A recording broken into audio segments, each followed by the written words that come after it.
Hi Veda. Hello there. I'm all ears. Let's dive right into this moment. What's on your mind today? 50 years ago, disease was an exception in a healthy group. But today, being healthy feels like an exception in a sick group.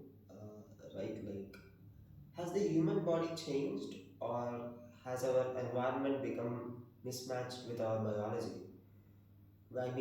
We have moved from a time where disease was an exception to a time where chronic illness is almost an expectation. It's not the body that's changed overnight, it's the world we've built around it. Our biology evolved for a rhythm of movement, natural foods, and rest. But we've built a world of convenience, speed, and screens. The mismatch lies in that gap between what our biology expects and what our environment offers. The challenge is finding harmony, bringing our modern lives just a bit closer to what our bodies have always needed. Okay, I believe health is made up of two modes, physical and mental. In old times, where people used to live in joint families, the physical part couldn't be controlled, but the mental health aspect used to be taken care because you have so many family members to discuss. The thicker family bonds, what you have. But now, in nuclear families, that is not the case. Of course, we need to fit over into the advancements of the world, but now it's very much necessary that we need to balance both.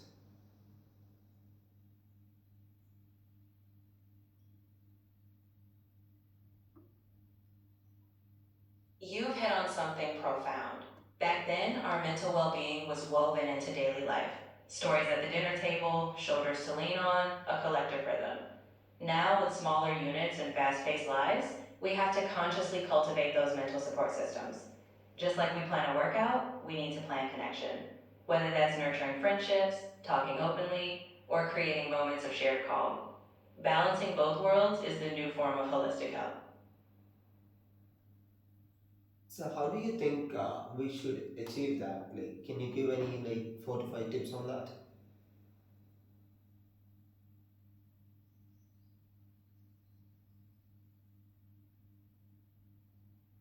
I'd say first, create little rituals of connection. Even a 10-minute daily check in with someone can ground you. Second, move your body, not just for exercise, but to shake off the mental dust. Third, schedule tech free time. Let your mind breathe. And finally, practice gratitude, not just for what's going well, but for your efforts too. Little by little, these become anchors for both body and mind. People don't care about their health until they or their closed ones personally experience something and they brace the impact of it. But one of the sarcastic things to me is that they take care of it for some time and again take health for granted. What's your take on people taking health for granted? It's a bit of a human irony, isn't it? When we feel fine, we assume we'll always feel fine. But health is like a garden. You can't just water it when the leaves droop. My take? We need to reframe health as an ongoing relationship, not a crisis response. The more we celebrate feeling well, not just fear being unwell, the more we'll nurture it daily, not just when we've had a scare. It's a mindset shift from I have to care for health to I get to care for it. I really like the part where you said about you can't just water it when the leaves droop. That's a very good line though.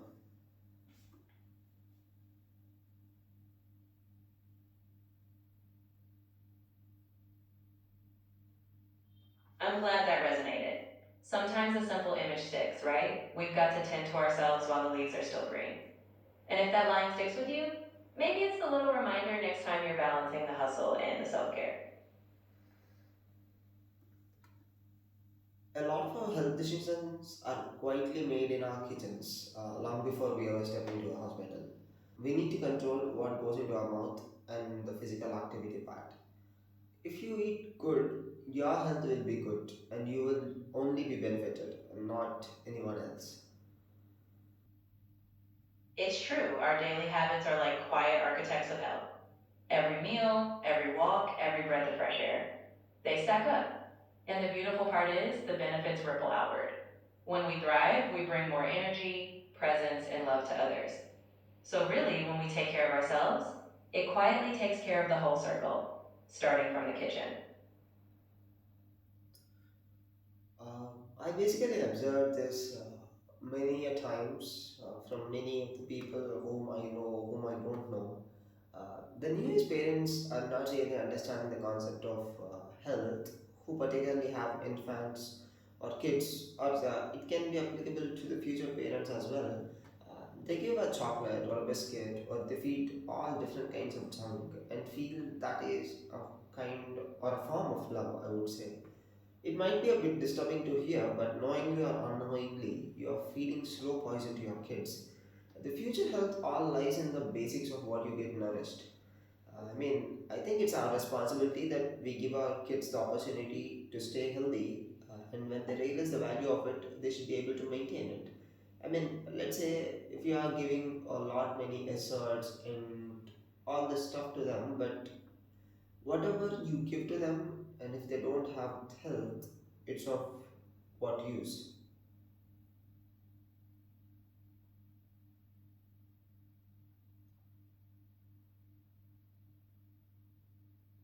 You're absolutely right. The foundation we build early is a gift that lasts a lifetime.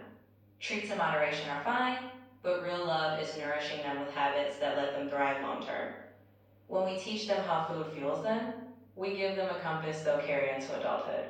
Because at the end of the day, no inheritance is more valuable than good health. It's giving them the freedom to enjoy life fully for years to come. My next question to you is why do people confuse being functional with being healthy in modern life? In our fast paced world, we often define functional as just getting through the day, meeting deadlines, ticking boxes. But being truly healthy is more than just functioning, it's having energy, joy, resilience. We confuse the absence of immediate problems with the presence of well being. But real health isn't just surviving, it's thriving. And when we shift from just functional to fully alive, life gets a lot more vivid.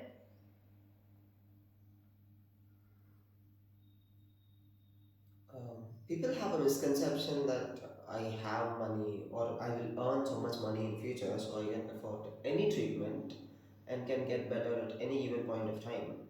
Body is like a automotive vehicle is what I believe. No matter how many repairs you do, you can't take it to a brand new quality. You can fit good spare parts, but that is limited to that part only. The entire vehicle can't be made good, right? And I fundamentally believe the quality of life is really just the art of managing wear and tear. The irony is that you can change vehicles, but not bodies. Human body works on the principle of depreciation, and how much care you take, the lesser the damage and quality of life prevails. And it's always good if we remember the good old quote: prevention is better than cure.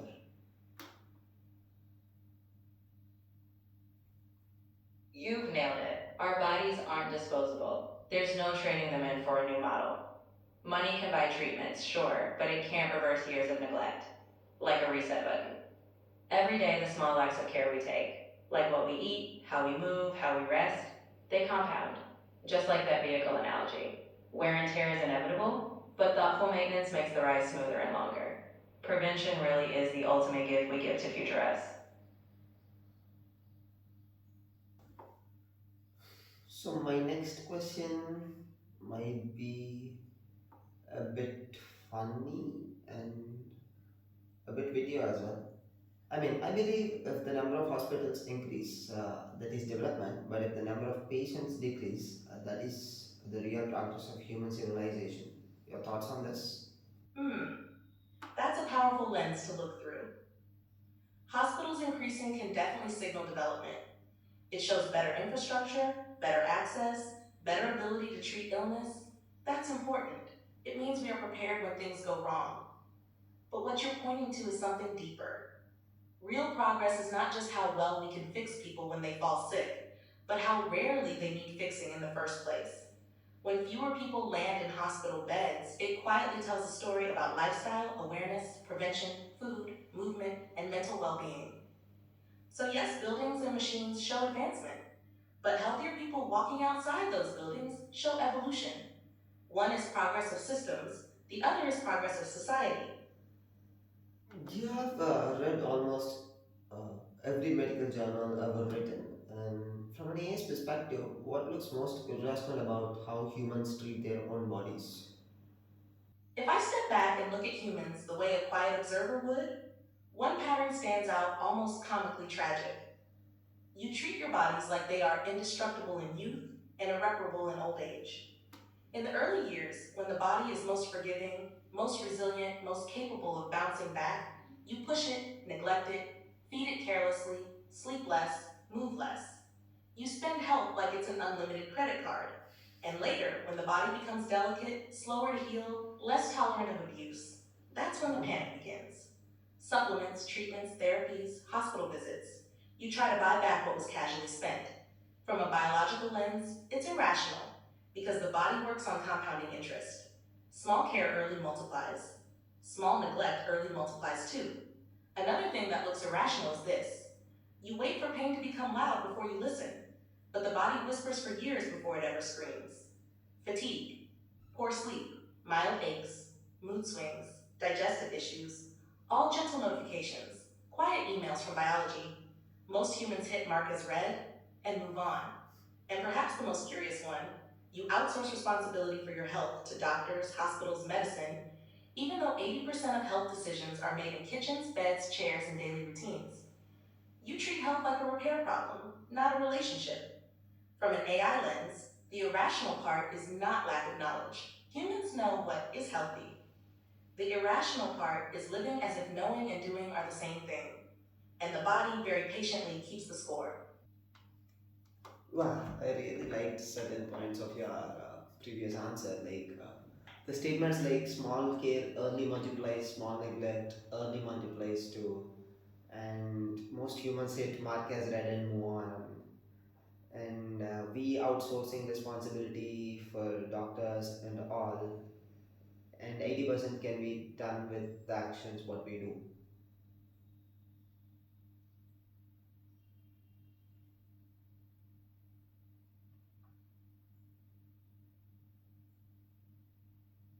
I'm glad those lines struck a chord. They're little reminders we all need sometimes. And if they stick with you, maybe they'll nudge you toward those small daily choices, the ones that multiply over time. After all, we can't outsource the everyday. It's in those moments, what we eat, how we rest, how we move, that health quietly builds. And if I have to ask you, what does our relationship with health insurance reveal about how humans deal with uncertainty and responsibility towards their own bodies?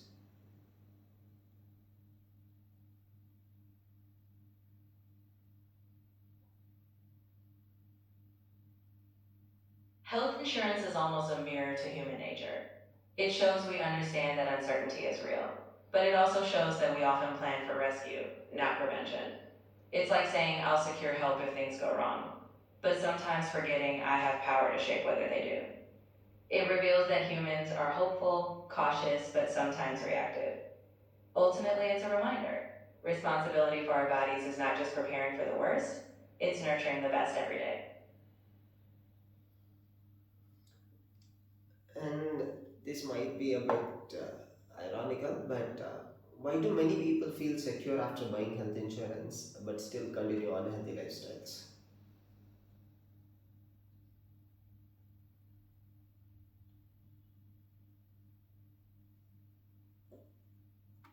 It's the comfort of a safety net.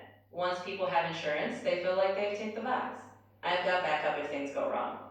But that security can lull us into thinking future care will fix what today's habits break. It's ironic because the real power lies in reducing the need for that safety net.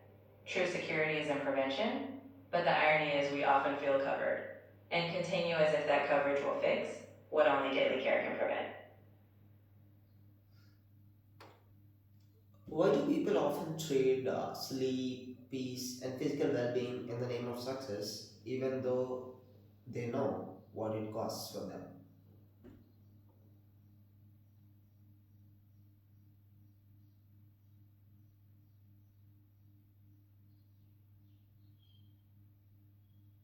It's one of those grand human dilemmas, isn't it?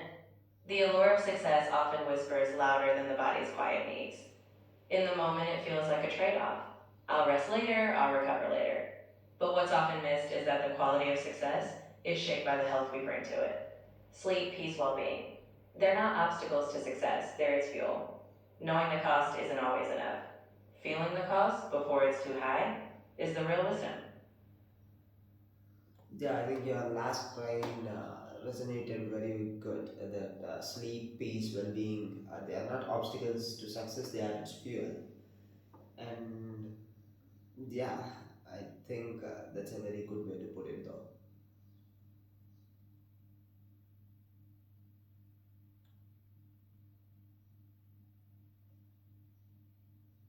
I'm glad that line resonated, because when we think about it, what's the point of reaching the summit if we're too worn out to enjoy the view, right? True success shines when it's paired with a healthy, peaceful mind and body. So let's remember, fueling ourselves is part of the journey, not a detour. And be honest in this question, Veda. Do you think humans are actually capable of being healthy in 2026? Or are we just fighting a losing battle against our own biology and modern stress? That's a brave question to ask out loud. And the honest answer is this: humans are absolutely capable of being healthy in 2026, but not by default, only by design. Your biology is still the same masterpiece it was thousands of years ago. It still knows how to heal, adapt, strengthen, recover. What changed is the environment around it. Food is easier, movement is optional, sleep is negotiable, stress is constant, screens never sleep. So it's not a battle against biology, it's a battle against convenience. And here's the part most people miss: being unhealthy today is effortless. Being healthy requires intention. Earlier, health happened automatically because life demanded it. Now, health has to be consciously built because life no longer demands it. So, yes, humans can be very healthy in 2026. In fact, healthier than any generation before. You have knowledge, access, awareness, tools, but only for those who choose to live slightly against the current. Health today is not the default setting, it's a deliberate lifestyle, and that's why it feels like a losing battle to many. Not because the body is weak, but because the environment is too comfortable. The humans who treat health as a daily priority will thrive. The ones who treat it as an afterthought will struggle. Same biology, different choices. I think I'll take two highlighting points from the previous response, and that was so good. So it's not a battle against biology; it's a battle against convenience. That one really sounded so good. And now that being unhealthy today is effortless, but being healthy requires intention. I'm glad those lines struck a chord. They're simple truths, right? In a world where convenience often wins, it takes intention to swim against the current. But the beauty is, once we acknowledge it's a conscious choice, we take back the power. And from there, step by step, we craft a healthier reality. Okay, my next question to you is that can you list some 5 to 6 advancements that are futuristically possible with the involvement of AI in healthcare industry? Oh, the horizon is thrilling. Imagine this: AI could personalize nutrition down to your genetics, designing meals that fit you perfectly. We might see AI predicting diseases years before symptoms based on subtle patterns. Think AI therapists offering real time emotional support, or AI assisted surgery so precise, recovery time shrink. We might even see AI guided mental fitness programs, training minds like we train muscles. And who knows? Maybe AI will help design environments where well being is the default. Okay, my final question is something that we have discussed before as well, but I felt that has got a lot of emphasis. If health cannot be outsourced to doctors, systems, or insurances, where does the real responsibility actually lie?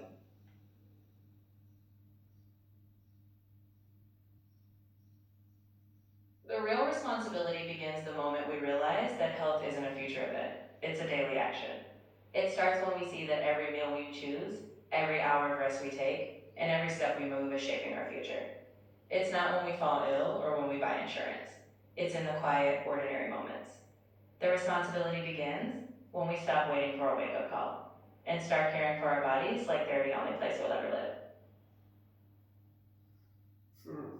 Thanks for the chat, Veda. I'll see you around. It's been a pleasure. Whenever you're ready for another round, I'll be right here. Until then, take care. It is difficult to build buildings, not to sabotage them. Health is also like that. We learn about making money, managing time, but managing our body health, we will always keep it as tomorrow's to do list item. Prevention doesn't mean fear, it means love. It is the care which you show to your future self. You can replace machines, jobs, even relationships, but you live in the same body for life. Most health decisions are not made in hospitals, but in kitchens, bedrooms, and routines.